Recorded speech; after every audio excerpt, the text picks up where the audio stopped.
And a report produced in the US Congress has revealed that at least 42 American aircraft, including fighter jets and drones, were lost or damaged during Operation Epic Fury, launched on February 28th against Iran, bringing the total cost of losses to approximately $2.6 billion.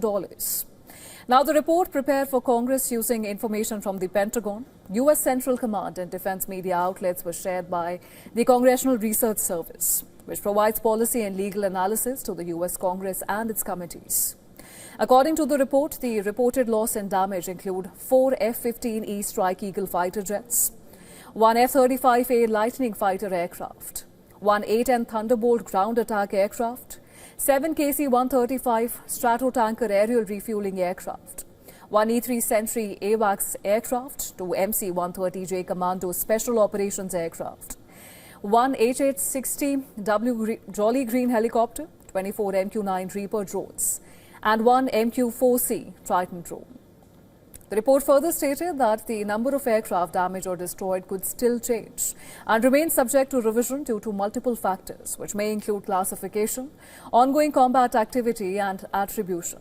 It also did not provide details on the locations where the aircraft were reportedly hit or the specific circumstances surrounding the losses. The report also shed light on the financial cost of the military campaign. Now, it cited Acting Pentagon Comptroller Jules W. Hurst, suggesting that Department of War's cost estimate for military operations in Iran increased to $29 billion. A bipartisan unease has been mounting in Congress over the heavy losses and protracted conflict with Iran, prompting the Senate to advance a resolution that would constrain President Trump's ability to sustain military operations. While the measure rooted in the 1973 War Powers Act, it underscores growing concern among lawmakers, including several Republicans, about the war's escalating course, the depletion of weapons stockpiles, and the broader risk to U.S. military readiness.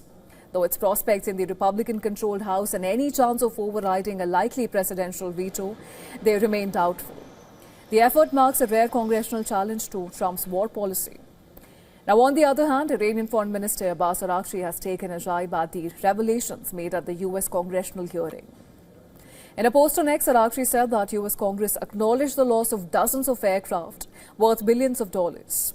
He added that Iran's armed forces were the first to strike down a touted F-35. Araghchi asserted that with fresh knowledge gained in the battle, Iran's return to war will feature many more surprises.